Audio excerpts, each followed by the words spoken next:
Great. Let's go to our next session at SYNERGIZE 2022 Annual Virtual Summit and Conference of Bimser International. We position SYNERGIZE as a platform to share information about digital transformation and fundamental information about business practices such as audit management, compliance management, and so on. So we also like to focus more on digital transformation in this session. And we have Manny Morales from 2M Technologies. Manny will be sharing his insights about digital transformation. He has years of experience in the field. Also, he's also a Microsoft partner. And also we'll also hear from him as for Microsoft technologies available in the scope of digital transformation. And we'll have some questions, I believe, from the attendees, and we'll have a Q&A session. Manny, welcome to our session, and the floor is yours. Thank you. Thank you, Kevin. Thank you for the intro and for the invite, and thank you to all the presenters today. These sessions have been terrific and really learning a lot. Okay, so welcome to SYNERGIZE, everybody. I'm going to be talking about Microsoft tools to help you in your digital transformation journey, supercharge it as it would. I've got a lot of ground to cover, and I want to start putting those thoughts out there for what these tools can be. Different problems require different tools. I'm going to show you a number of tools today. I'm not even going to exhaustively go through them or by any means, but there's an old saying that if the only tool you have is a screwdriver, is a hammer, you tend to look at everything as a nail. I guess if the only tool is a screwdriver, you look at everything as a screw. So you may use some of these tools in certain instances and other tools in other instances, and that's just a good thing to keep in mind. Okay.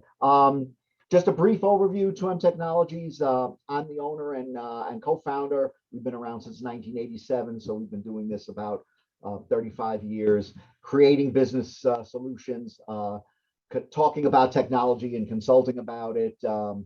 Business process automation is a hot topic now, and we are extensively we're experienced in it. We develop software. We've got some vertical industry products, SaaS and on-prem solutions. We do custom work, and we were an early adopter of the cloud. We got involved with Azure about 2010. We are both an Azure partner and an AWS partner. You can't kind of spread yourself too thin, so we tend to work more in Azure, which is terrific, and we love the product. 2mtech.com is our domain. All right, you've probably been told this about 30 times today. What is digital transformation? But I'm going to throw my hat in the ring. And why should you care? By rights, it started in the 90s when digital technology started replacing analog. It's resulted in cost savings, in efficiencies and productivity, and has also yielded huge benefits in connectivity.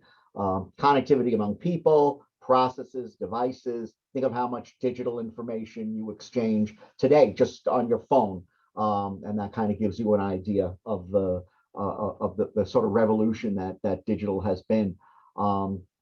It encourages organizational agility because you can move your focus and you can change direction rather quickly the more you've adopted and bought into the digital sort of revolution. If nothing else, just because it allows you to get metrics and make decisions on a firmer basis. All that allows you to maintain a competitive advantage in providing service, in providing products, possibly at a lower cost, and just to be a better business and to take care of your people and your customers better. It does entail a change in the culture and the mindset of an organization. Many businesses have already embarked on that change. As C-level people have been enlightened and have embraced a little bit of the digital transformation and world.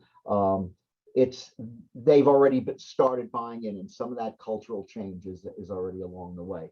The connectivity gives rise to greater use of the internet, right?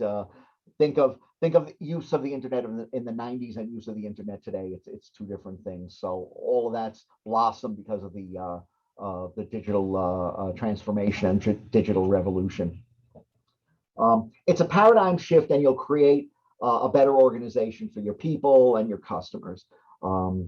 There's a necessary disruption that's going to need to take place. You're going to rethink how you use technology, people, and processes. Now, again, your businesses might already be in this mindset.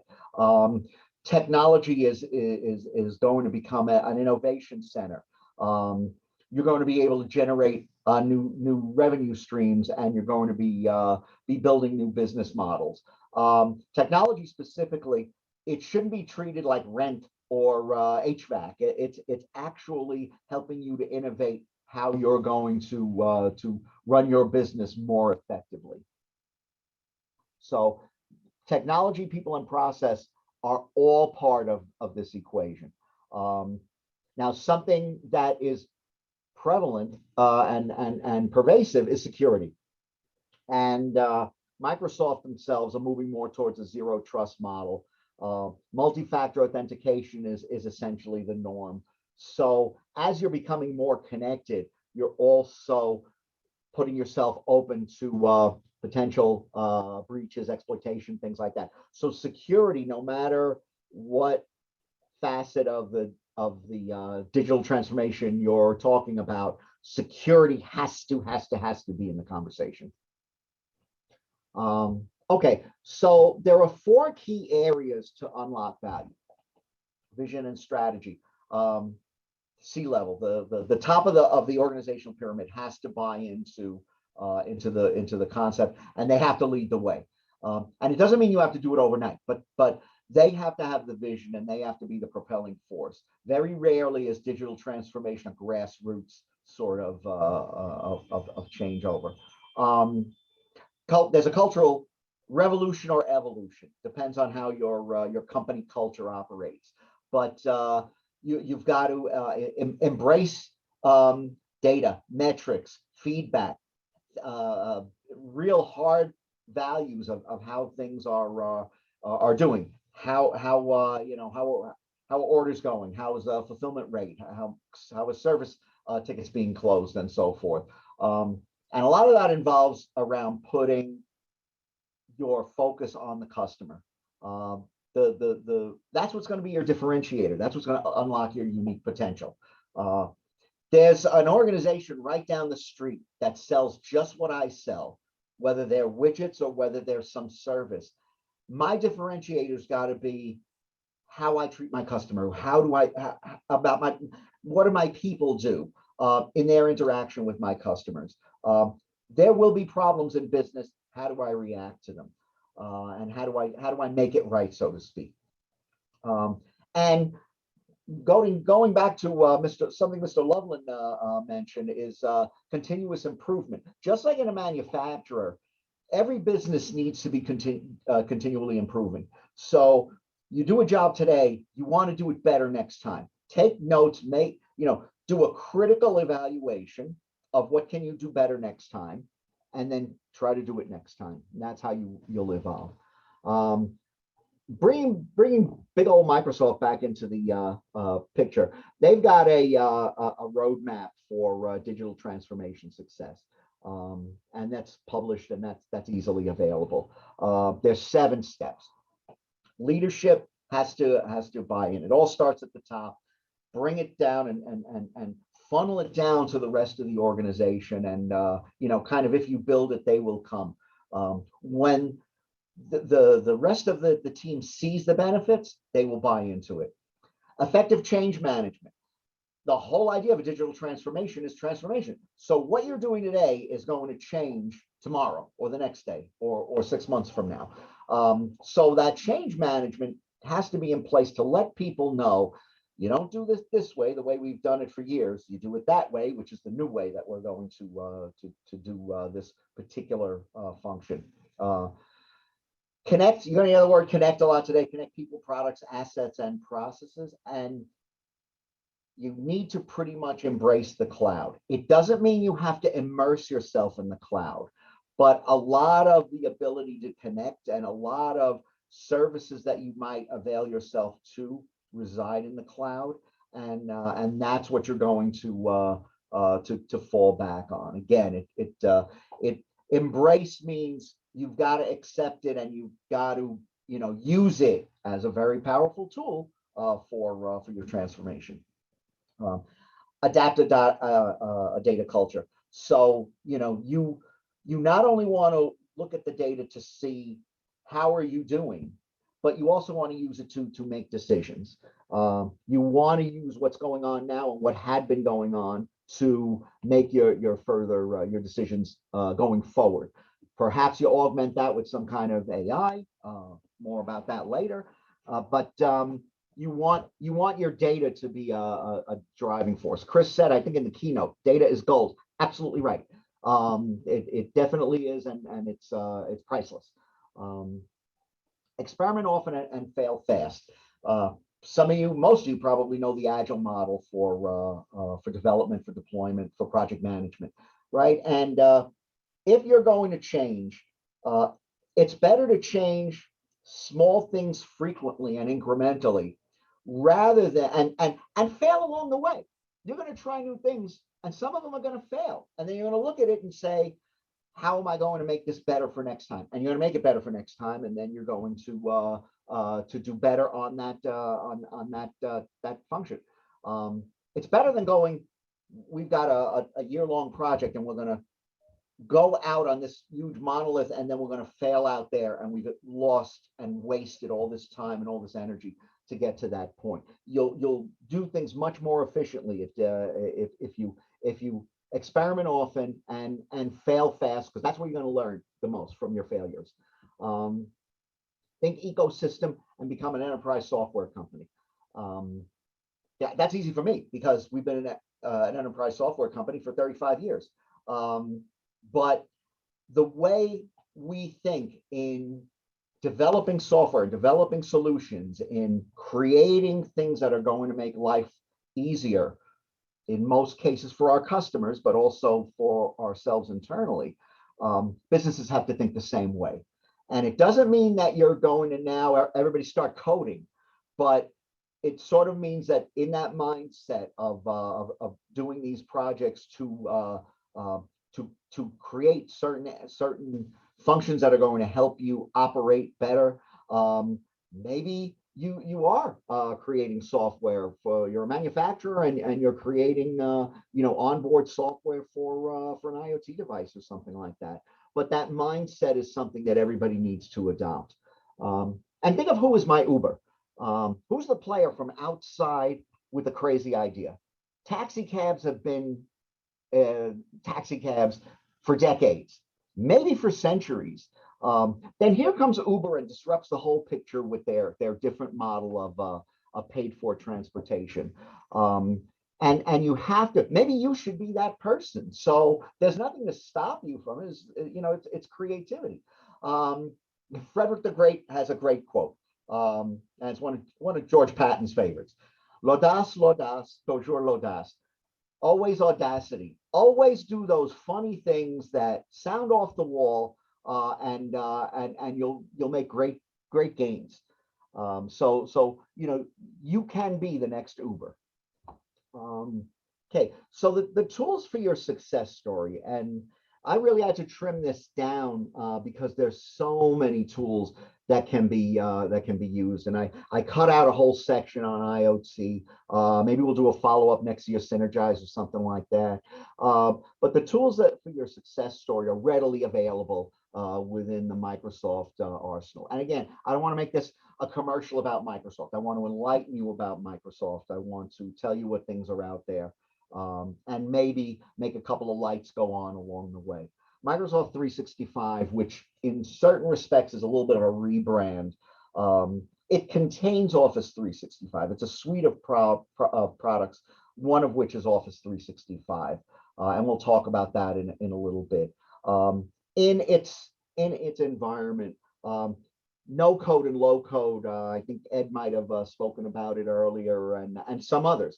Kind of brings power to the people. You don't have to be a professional developer to be able to get some really good results. And also bringing people together is an important aspect of it. Using Teams as a collaboration hub I think a lot of people are using, I know a lot of people are using Teams right now, maybe a lot of people in the audience, and it is really, really a powerful collaboration hub. So we'll talk about that a little bit too.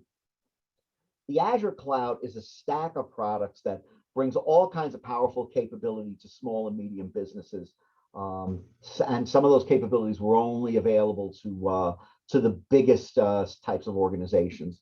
And that's one of the things with embracing the cloud, that these things are available now for smaller businesses to use, more moderate-sized businesses.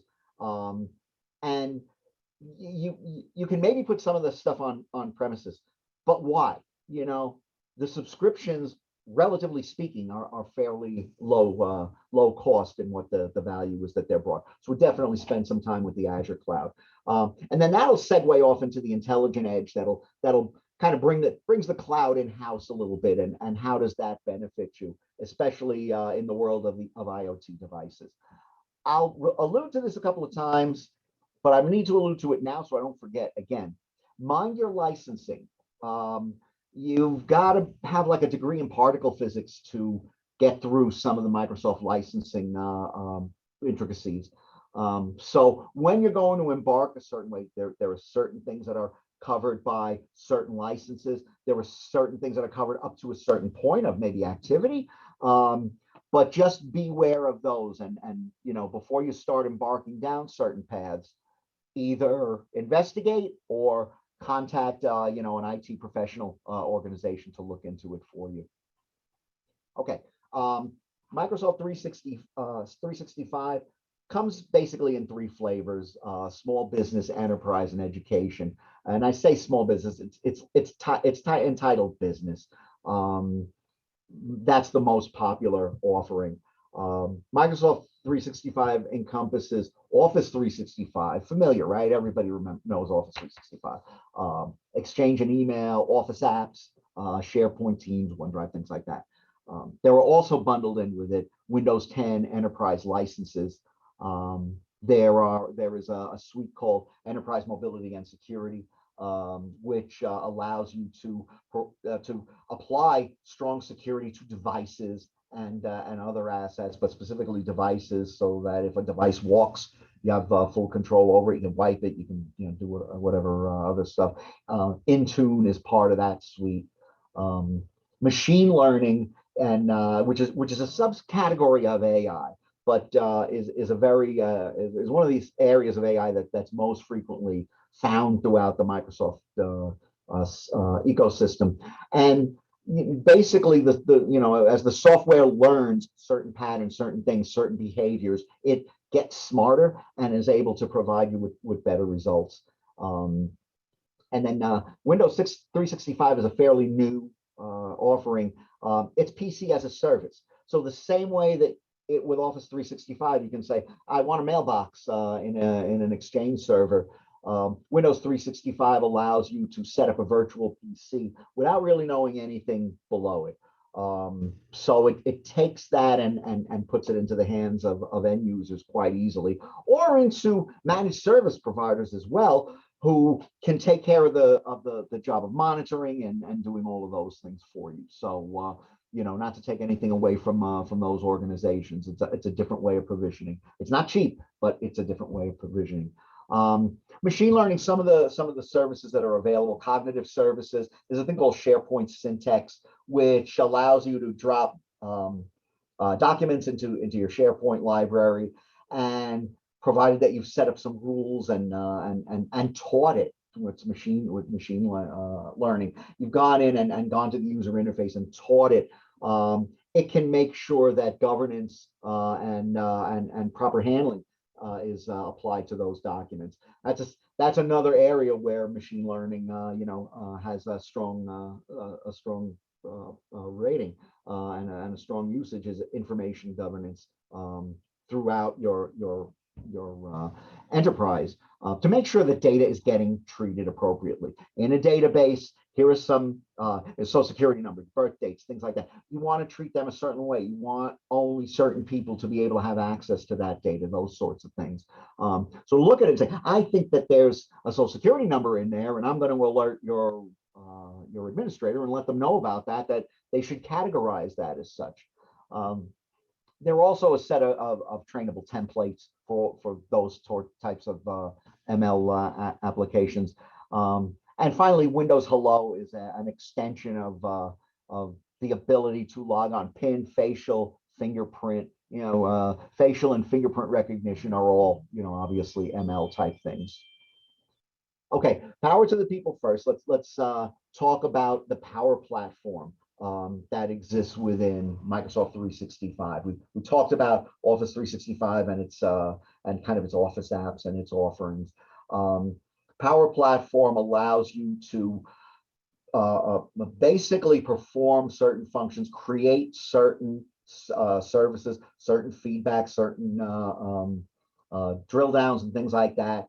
And there are four major parts of the Power Platform. Power Apps, which is development, low code, no code. There is a version that's standalone, and there's a version that is resident within Teams. The one in Teams is a little bit of a lighter version, isn't as full featured. The version that can apply out to that you can run externally and share out and do those things. That is covered within certain levels of Office 365. Again, when you're looking to create these functions or now embark on this this leg of your digital voyage, just be aware of those. But they're pretty good with covering things like things within Teams. We're going to see that in a couple of places here. Power Apps has its own database that is an abstraction of SQL Azure, which is called the Dataverse, and it's basically just exposing the entity framework out to a developer in no or low code or a full-fledged developer, but it is an actual database, not just a SharePoint list. There's again a lighter version of that within Teams. Power BI, terrific business intelligence tool. It's graphical. It creates some great visualizations easily. We'll talk about that in a little while. Power Automate, not to take anything away from EBA, but I'm here to talk about Microsoft. Power Automate is also a business process automation tool.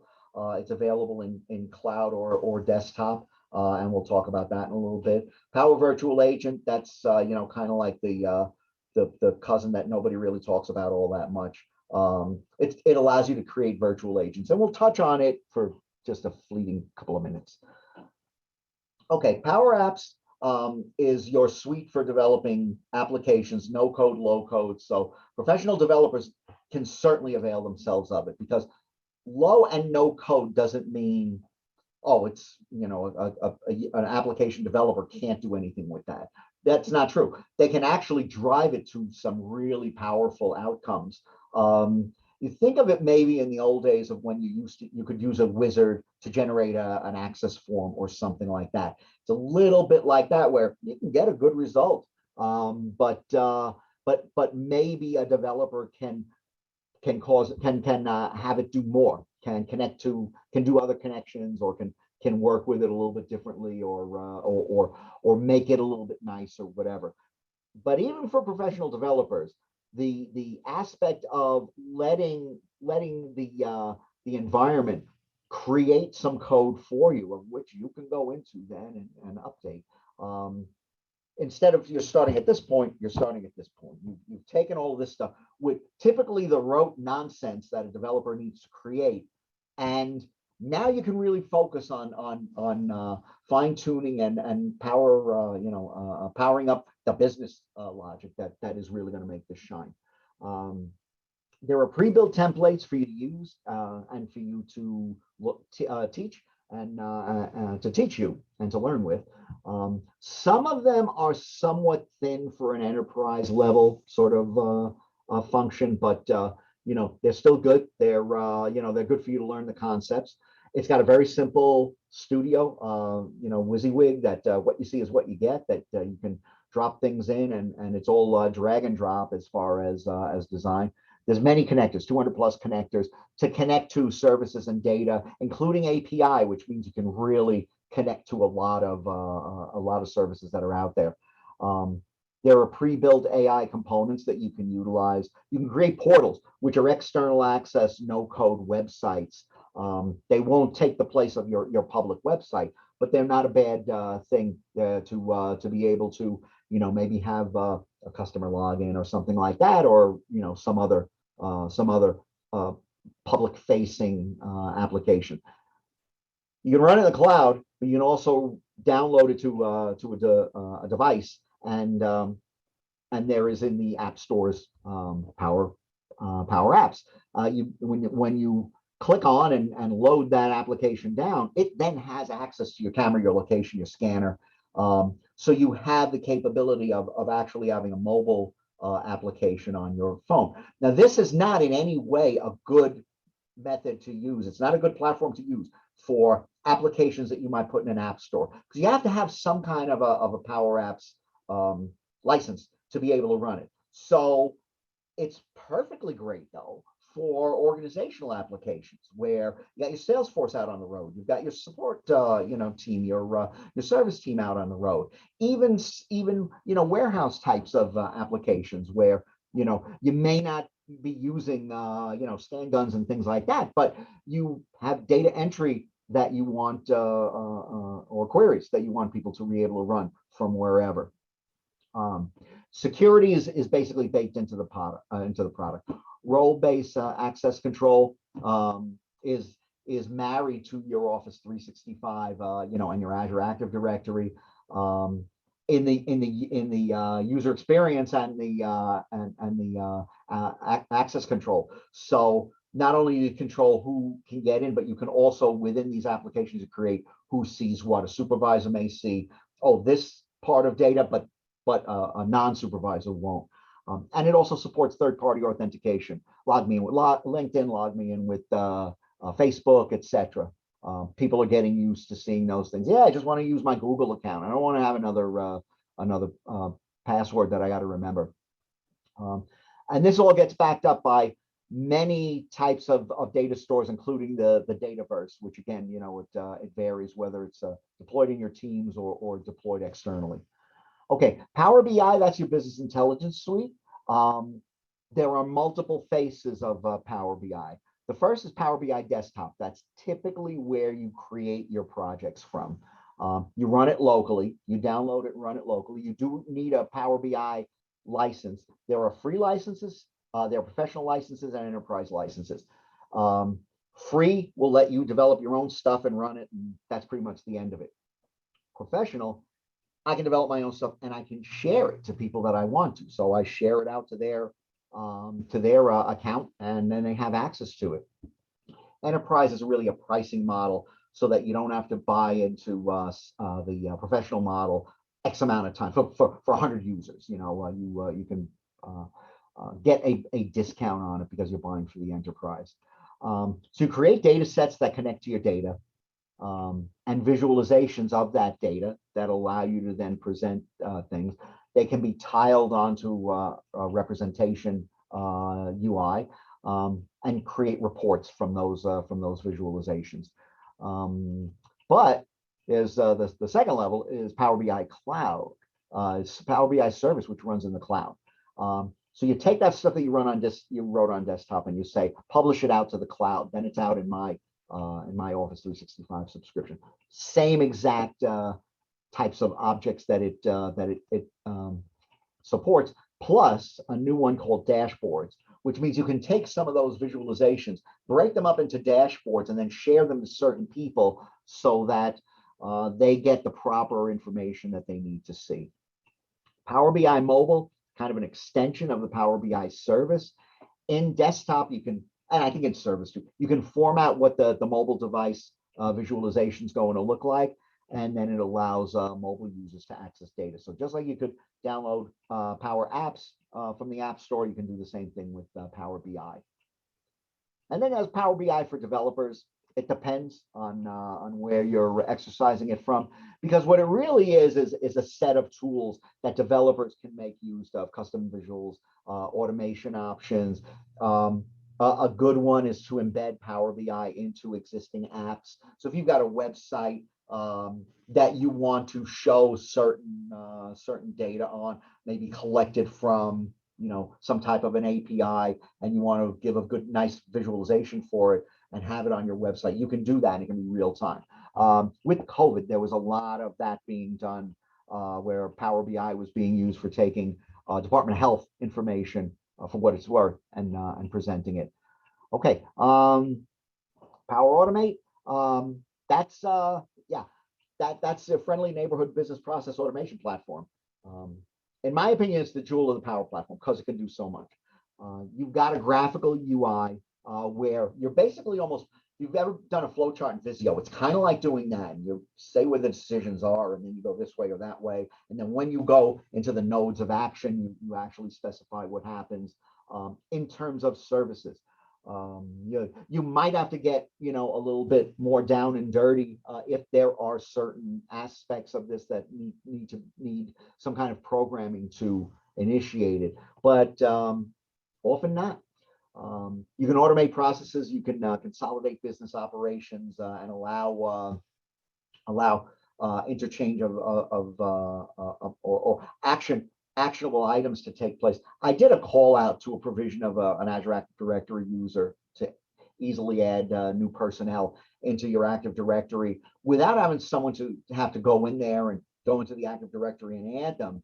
You have something like a form that they fill out and they click a button, and that button runs a Power Apps, and in the background it does all the updating to your Azure Active Directory, including if you submit a password. This is something where like you could present to the new user, let them put their password in, they click a button, it goes into the Active Directory. It's no person has ever seen that except the user who's going to use it. And it's done the process of it. It's a good self-service tool that a business could use for itself. Connecting data sources, files, and CRUD functions, right? Create, read, update, delete functions in databases through APIs, things like that. Again, those 200 connectors are also available for Power Automate. And plus, because API is one of them, if your data source has an API, you can talk to it and you can access it. One thing that doesn't is QuickBooks. You need to export to a file and import it. QuickBooks on-prem. QuickBooks Online is accessible. It has APIs. You can automate desktop tasks. UI flows is a method where you can train Power Automate to perform certain functions. Like I go to this website, then I enter such and such, then I enter something else, then it provides something else. Then I take data and put it in because I'm entering an order. Well, that could exist in a file, and the website exists up there, and you can train a UI flow to accept these inputs of data and basically execute the website. The website clicks and all that. So in certain ways, it's a little bit like scripts on steroids. But there is an aspect of machine learning as well, and that's what makes it different. That's what makes it kind of an RPA model, because there is that aspect of BI that's in it. It's available on Windows Desktop. In fact, it's included with Windows 10 and 11, and it's available as a service in the cloud. For on-premises stuff, that desktop is what you're going to use, whether it's on a desktop PC or on a server. EBA is Bimser's document workflow, and I know it's a great tool. And it's I'm not distracting from it. I'm focusing on the Microsoft product here. There's limited coverage for it in Office 365. Most business E and F series have some degree of Power Automate included in them, not the Exchange only. So it's kind of like the Exchange only and business are the only two that don't have it. But the business, my 365 business that with no online presence does not have it. But the Business Essentials, Business Premium. I forget what they're called now. Business Standard and Business Premium something. And the enterprise versions have Power Automate included. Anyway, and you can do things from setting reminders to doing all kinds of sophisticated sort of automations. Power Virtual Agents, you can set up chatbots. So think of it as like fax on steroids, where you can actually like program up, can I help you now? And put in your questions, and you set up topics and trigger phrases, and that's what actually makes it tick. It's included with your team license for the version that runs within Teams. You can centrally manage it. It scales securely. You can scale it up securely, and you can get KPIs for improvement. If you're finding constantly that you're going down the request tree, and then at a certain point it's just not, people are bailing out and saying I have to speak to a rep or something like that, or I have to get a person to help me with this. Maybe you can improve that. Maybe you can ask further questions. Maybe you can further define it. But that's a real good thing, the KPIs that you can use to improve it. There's embedded Power Automate, and I have to tell you, the standalone licensing is not cheap. It delivers a good amount of value if something like putting a chatbot into your website or something like that is what you want to do. But it don't necessarily come cheaply. Using your Teams as a business process hub. There's 270 million users as of this past January. I think last May or June, like 75 million people were new users of Teams during the height of the pandemic. Not last year, of 2020, when we first had to start going underground. Teams and channels, the features that you might or might not be using, but that just want to make you aware of. Teams and channels to break up different areas that you will want to collaborate on, and they are present with it is security. So people that are in your Office 365 tenant, well, accounting needs to get in here, and engineering needs to get in there, and so forth and so forth. You get the idea. So you can allocate who can get into what. You can give guest access to non-team users. So if you wanted to have like this, Kevin, sent out Zoom invites for this presentation today, for this symposium today. Teams will let you guest in members that don't have Teams, individuals that don't have Teams, and they're kind of riding on your Teams license. There is a limit among the entire number of people in the tenant. So again, licensing particle physics degree is potentially in effect, but in small numbers, a small number of guest users can ride in on the Teams on the Teams owners licensing. Great for collaborating with partners. We use it extensively. We not to name drop, but we extensively collaborate with Chris over at TechWorks and his people. So my team and his team, are working extensively. We've got several Teams channels that we share across organizations. We ran an entire project, a conversion project together that we used it as one of our primary methods of discussion, of keeping one another in the loop, and even for holding meetings. So it is great for collaborating with partners. It includes document storage. If you've used it, it includes chat, conversation, voice, and screen share, a little bit like we're doing here, between organizations, and you can limit it within channels, teams, and across organizations. But some pretty powerful communication features. It's also available audio conferencing, in case you want to communicate with people that don't necessarily have access to internet. That's a feature that we put up recently for one of our clients too. And there's almost a little app store within it, and a ton of apps that you can install into Teams.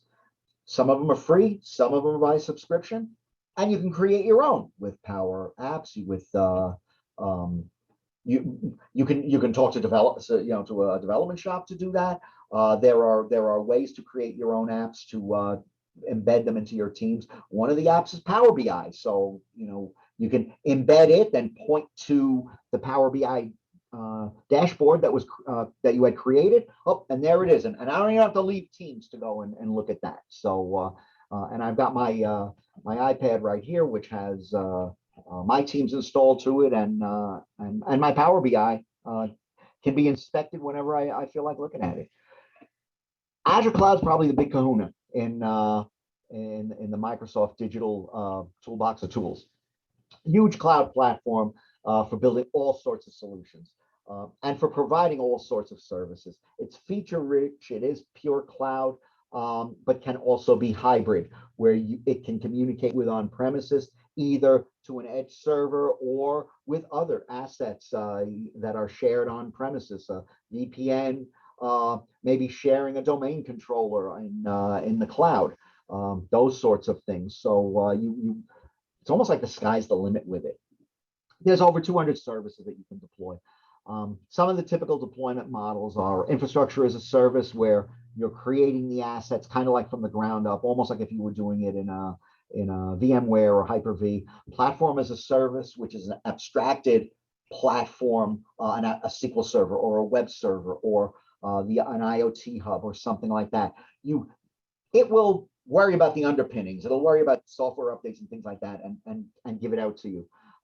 Software as a service, you buy it and you subscribe to it. Serverless spins up functions as needed, and you can result in a big cost savings.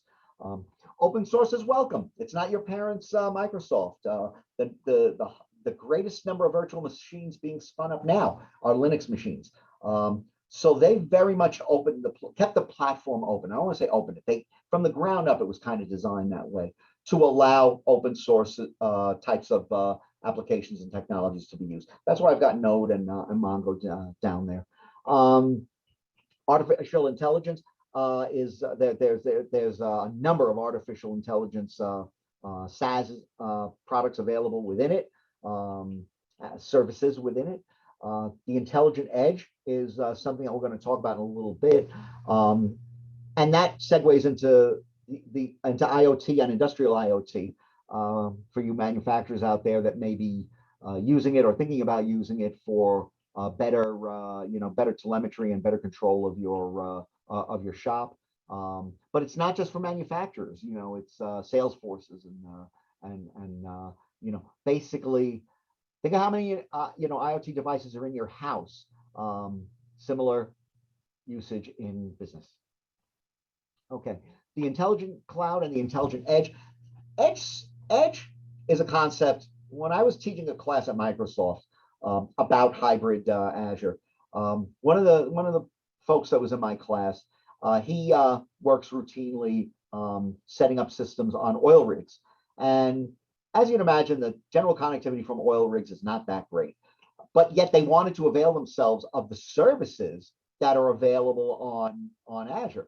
So what he was there was to find out about edge servers, to set them up. Now, an edge server it's handled as a subscription model from Microsoft, and you kind of rent it, and it rents the device and provides the services. And those services, although they're a subset of Azure, they're still extremely strong and have a lot of the capability that Azure has available to it. Again, as you explore different avenues, make sure that it provides what you need. But in places where either internet may be questionable or you want to make sure that even if I have an internet outage, as long as I got electricity, I can run. An edge server is perfect for that. We used to call them concentrators back in the days of the dinosaur, and they weren't nearly as powerful because they didn't have those cloud services embedded within them. But very typically, your edge server will communicate with your local IoT devices. Okay, when the shop talks to the cloud, your vision gets better, your decisions get better, your business gets better. So there's a little call out to the IoT. Connect processes to your management team through the device. So facilitate that telemetry and collect your data directly from the point where it's happening, from the shop floor, the supply chain, sales or service teams, from the assets themselves. Ron talked earlier about machines and maintenance, and allowing that sort of information, given that the device will collect it, to go into into your basically your management suite, and to handle things like predictive repair and maintenance, not just off a schedule, but saying, oh, this is running hot, you're going to need to do something because we know that such and such is going to happen, or you've got 10% left of life on these cutters or something like that. Very often manufacturers will provide that information to you, so you know how much there is to go, and allow that to mesh up with your own business intelligence. Industrial IoT collected data is definitely big data. So in its analysis work, you kind of need to use some sort of a tool to look at it. A human can't go through it well enough to be able to make intelligent decisions. And in fact, AI, to sort of sweep away the chaff and just keep the wheat, and to help you make those decisions is a big use of AI. And you use those insights to improve your process or your product throughout the enterprise, and rinse and repeat, because it is an aspect of that continuous improvement. AI, yeah, it's we've all seen AI in the movies. It's the mimicking of the way a human brain thinks, or at least behaves. But there are some caveats, because math is easy for a machine to differentiate, but differentiating a dog from a cat is much more difficult. It's like me differentiating, egg crew from eggshell. It just is not that easy to happen. So those are where the challenges are. There are all sorts of templates available and services available to facilitate that. And AI and machine learning are all around us. The machines are basically taught by examples. You show the machine, whether it's with digital information or cameras and things like that. This, say, a QC site, this is a failure and this is a success, and it learns as it goes along. RPA, robotic process automation, AI is kind of like a key to it that differentiates it from just a dumb script, that it actually learns as it goes along. And you may not know right now, or you may know.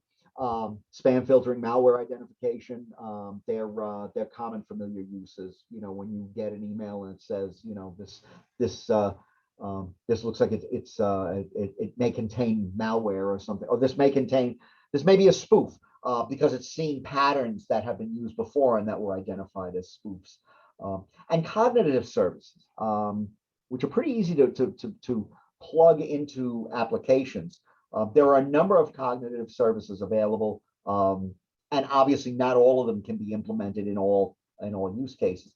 But vision, speech, language, knowledge bases, those kind of things, and search, and a few of these are really can nicely be integrated into websites for basically almost indexing, to be able to allow a person to type in something in natural language and then go find it. Okay, bringing it home. Where do I start? Where do I go? Remember to honor the 4 keys: vision, company culture, identify your unique potential as an organization, and continuous improvement.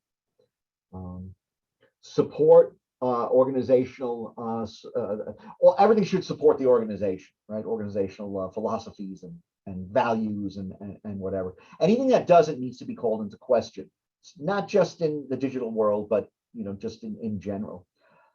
Remember that the customer pays the wages and the employer only holds them. So the customer really is an important character in this whole picture. And having that sort of customer-centric organizational philosophy is a really good thing, and digital technology helps you do that. Turn disgrace into acceptable mediocrity. What does that mean? It's a great phrase, and I used it on a prior presentation with Bimser. And what it is there may be some things that you really are not good at as an organization. So doing a little bit of improvement on that particular use case will go a long way, and it may or may not be a fix that gets applied with embracing digital technology. But fixing it is important. So it's kind of a non-digital thought point in the middle of a digital sea here. Get your platform and product improvements in place to help you facilitate this, services and personal training and things like that. And there are system integrators, developers, and trusted advisors like Bimser, like 2M, like TechWorks, like a slew of people that have come through here today. And you know, I don't want to shortchange anybody, but they're all trusted, great professionals that you can, you know, seek help from. And I don't mean that in a psychological way. Okay, so here's our recap. Digital transformation is disruptive and it can be intimidating. Build connectivity among people, processes, and machines. Keep a loaded toolbox. Not every problem is a nail. Rely on AI in many ways, large and small. To work the economics, you generally need to work with the cloud because there are all these resources available out there. Start small. Rome wasn't built in a proverbial day, and you know, go through sort of that continuous evolution of your processes to make them better. Think of like an agile development. Grow your strengths and minimize your really weak points. There may be weak points in your organization that you can't do anything about.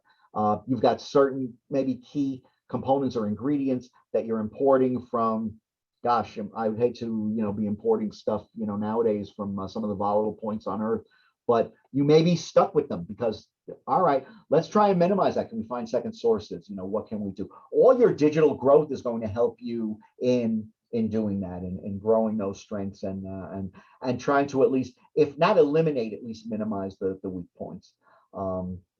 They're not perfection, but Microsoft has a wide variety of tools. There are others, but they really have a good set of tools that warrant looking at. And your local professional resources are there to support you on your journey. And that, fair people, is that. I hope I didn't lose too many people, and I hope everybody at least had a good, if not learning something, at least a good snooze. Thank you very much, Manny. I appreciate it. Thank you so much. Let's see if there are any questions that we need to address. I'm going to look at my list.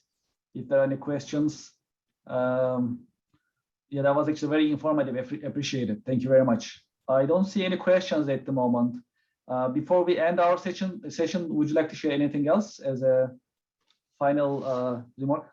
No, I've got my my shingle up there. If anybody wants to reach out to me, I can wholeheartedly say, you know, Kevin is a great professional and you know, a wonderful you know, a wonderful IT professional and really knows his stuff. So I thank you for inviting me in, and hopefully a lot of people will be embarking on their digital journey. Yes, absolutely. I mean, it was actually very informative, and I keep your contact information on the screen. So if anyone would like to continue these discussions, if they have any questions, they can ask. I'll also check my list one more time just to check chat list if I'm not. I just want to make sure I'm not missing anything. So okay, so okay, I didn't want to skip. Sorry.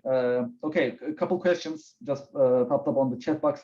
So as for the security concerns, what security concerns are present in the digital world nowadays? Just some maybe insights from you, Manny. One more time, I'm sorry. Oh yes, sure. So the question is, what type of security concerns are there presently in the digital world? All right, in the digital world, there's security concerns all over, right? And you know, I think early on when I said, you know, security is prime, and security is something that in my presentations I bring up a lot, especially with things like IoT devices. IoT manufacturers, don't necessarily create devices to be secure as much as they do create devices to move. So you need to sometimes provision them in such a way, put them on a separate network, do those sorts of things so that they do not interact with with the rest of your environment. As far as, let's say, some of the security provisions that you may need in your mainline area, certainly extensive use of VPNs, extensive use of multi-factor authentication, because there are people looking all over the place to crack passwords. And with an MFA that's going to maybe send a code back to your phone or a different email address, or using the Windows Authenticator app or something like that, the Microsoft Authenticator app, that gives you that second level of security. That just knowing my user ID and password is not enough. You now need to provide something else back to me that I'm going to interface with. That's, if I can say one thing is an important inclusion to your security model, that's it. Microsoft is trying to put out zero trust as the default for their security model, and that's great, because the default is I'm assuming nothing. I may start very locked down, but you're going to have to open up the rest of those things, and they're actually doing away with things like Active Directories and having more reliance on things like biometrics and things like that. One final question: how to start AI at my organization? What steps should I take? Okay, I guess the first thing to do is identify what kind of what's the nail in this case? What's the problem that you want to solve? And go from there. Things like establishing AI on documents obviously is a lot easier to engineer than driverless automobiles, right? And I know that that's a kind of an extreme comparison, but if you have AI needs that require certain vision, hearing, things like that, then sensors are the key things that you're going to use with that. Then I would say that and I would say this is definitely a place to start smaller and elevate it there. There are templates within the various AI components within the Microsoft ecosystem. Azure is a good place to start and start looking first of all, gather an idea of what it is that you want to try and do. Don't look to do the world all at once. Take one particular use case and let's try and improve upon it. And then look at the tools that are available and how they can be integrated into what you have, right? Base sensors or documents are reasonably easy. You can spin up the services that you need for it, and then teach it if it's governance or things like that. If it requires routing, I'm sure that in EBA there are a number of things too. So again, not to limit it just to Microsoft, but to allow you to identify this type of document and to remove data from it and maybe integrate it, or to essentially read data on it and make sure it gets treated a certain way.